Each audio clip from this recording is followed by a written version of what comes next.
Hello, everyone. My name is Shahed Islam. I run a blog agency.managecoder.com where I share topic related to agencies and we do discuss with other expert to find out how to run their agency better. So today I have guest Mohammed Ahmed have joined us and he is director talent acquisition at DotDash. And welcome. Sorry. Uh, Rashad. Welcome to our podcast. Thank you. Can you tell a little bit more about yourself? Yeah, thank you for having me, first and foremost. My name is Mohammed. I run talent acquisition at a company called DotDash. For those who aren't familiar, we're a large publisher. So we own brands like Investopedia, Brides.com, Simply Recipes. We have about 15 different brands. But I lead the recruiting team here. We're a team of five today, soon to be six, but a fairly small recruitment team.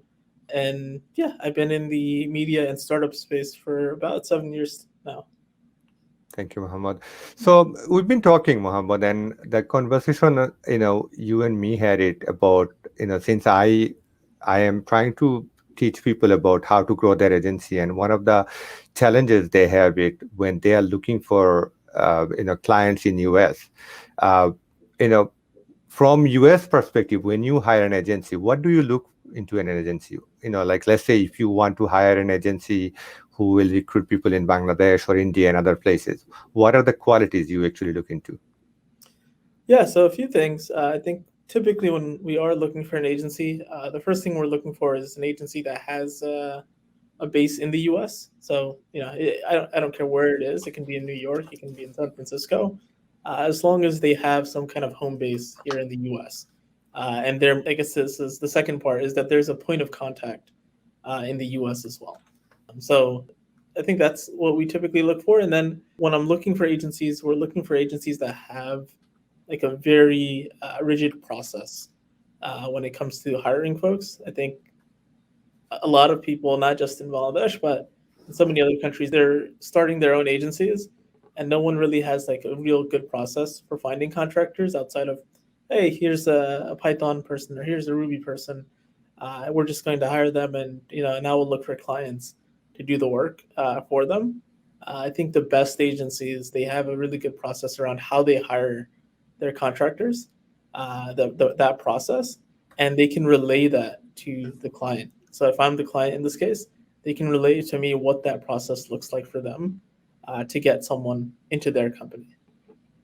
Okay, thank you. I mean, following up with that question, like, from sitting in Bangladesh or India, you think that you have a large team and you start the business and you try to reach out to the US business, and then a lot of people are not even responding. Forget about outbound email, even LinkedIn.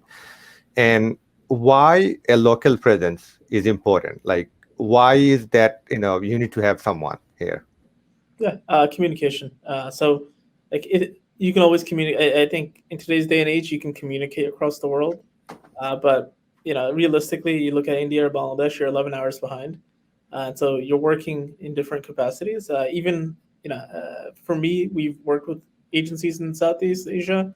Um, Even when they're working for us, it's hard to get them during the right time zone. And so having someone here in the US, it makes that communication much easier. Knowing that, hey, they're in the same time zone as us, or maybe 1 or 2 hours behind, but it's much easier to contact them.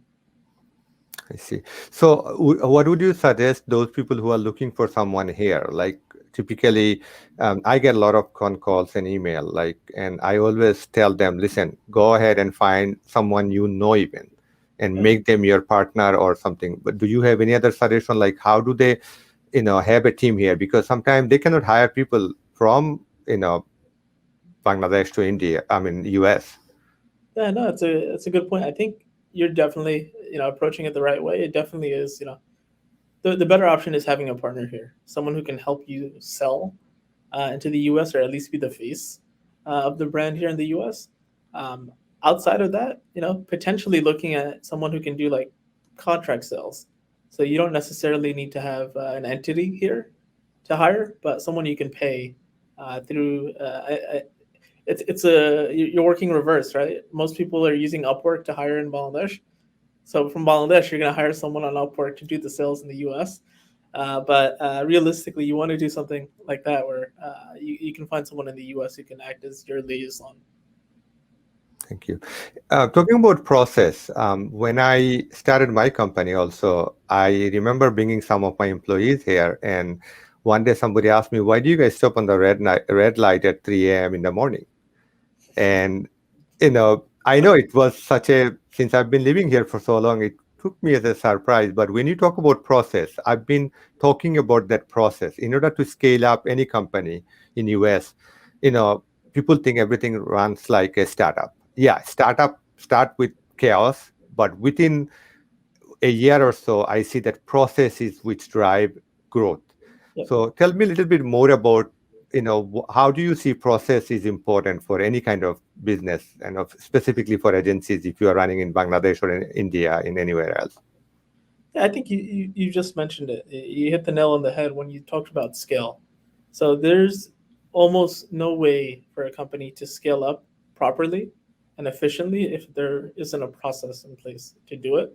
And I think that's if you look at the startup journey, right? They when they start building the processes, that's when the teams start to grow. That's when everything starts to fall in place. Or if you look at any single team within a startup, be it sales, be it engineering, the initial hires are working again with basically with all their hats on, right? Like, what do they call it? Jack of all trades. Hmm. So they're working on all these different things, but you can only scale as you start creating these functions and processes properly, right? So um, I think the for your question, scaling properly and why you need it is if you're an agency in Bangladesh, right? You can. I don't think there's a shortage of talent in Bangladesh, right? There's a lot of talent out there, and you can go ahead and hire people left and right to do web development, HTML, back end development. But if you don't have the right process in place, you're going to make some poor hiring decisions, and you're going to see turnover, and your clients are not going to be they're not going to be happy with the work. So things just don't work out properly if you don't find the right talent in general across any company, and that includes agencies. So having a process in place actually enables you to scale properly and keep high performers, keep people who are doing a really good job to help you get to whatever growth you're looking for.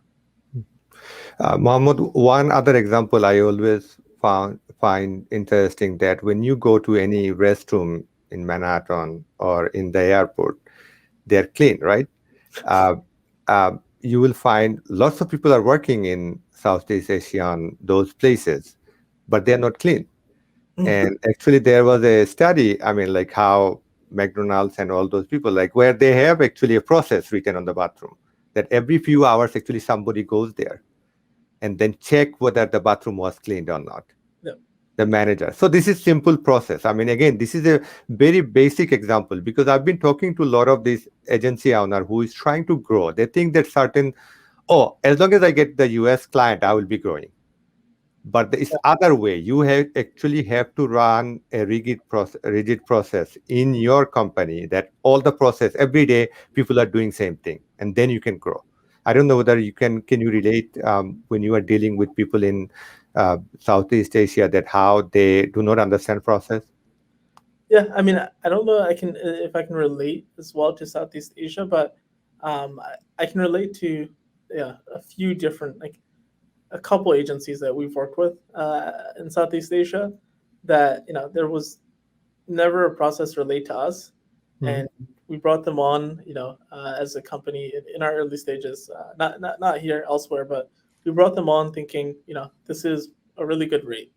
Hmm. So we actually looked at the finances more than anything, and that bit us in the butt.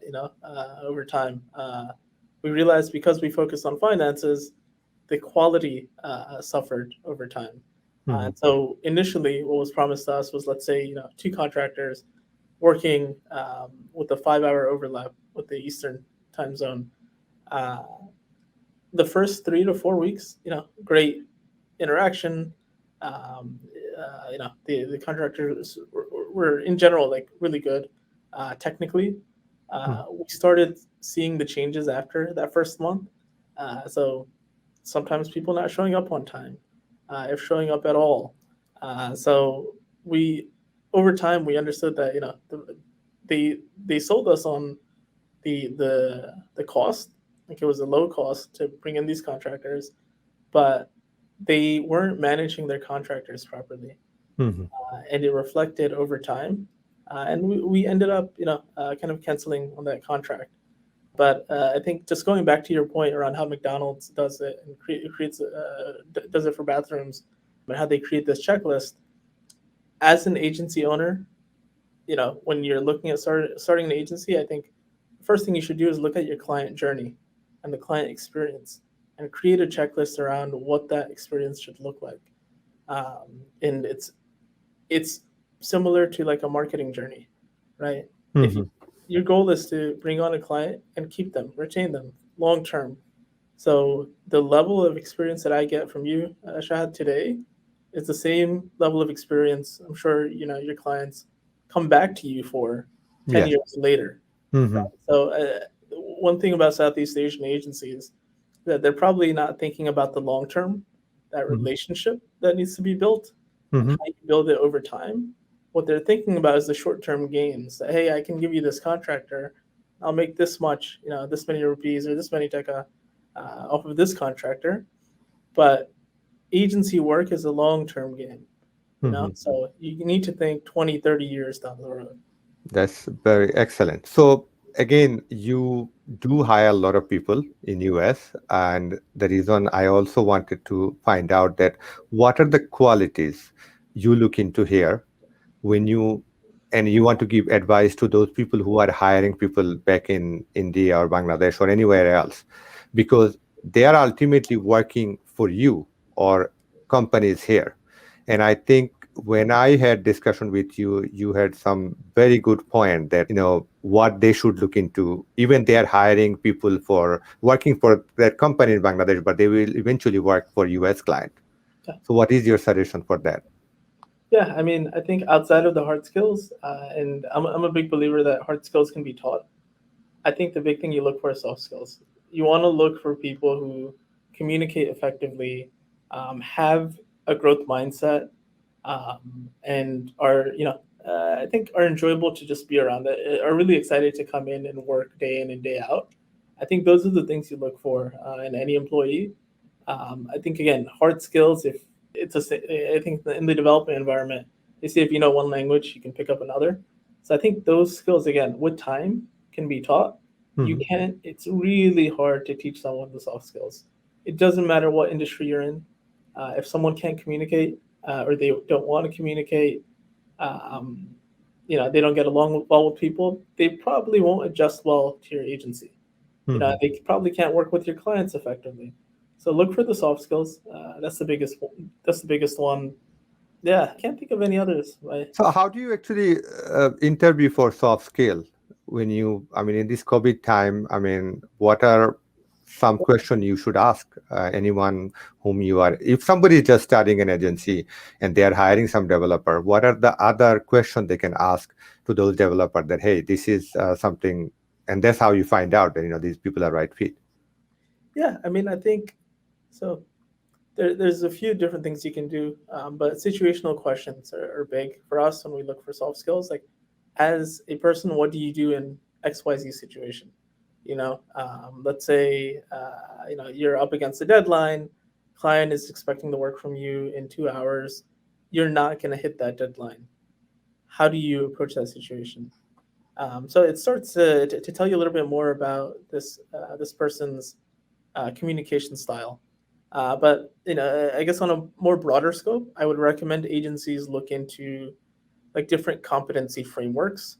Um, what competency like frameworks do is they take the bias out of interviewing, one, but two, they get away from assessing someone for the technical and hard skills and focus on the qualities, like you mentioned, the qualities that this agency might be looking for. So, example, we use Corn Ferry's leadership competencies for all of our interviews here. Why? Because it gives us a better barometer and gauge for how well a person might do in the role without needing to have the experience. So we're not looking for the hard skills. We're always looking for soft skills here. So there are website or anything you can give reference to us where if somebody is looking into that. You said conference. Yeah, Corn Ferry is probably the leading executive recruitment Mhm, agency in the world, maybe at mhm. least in the U.S.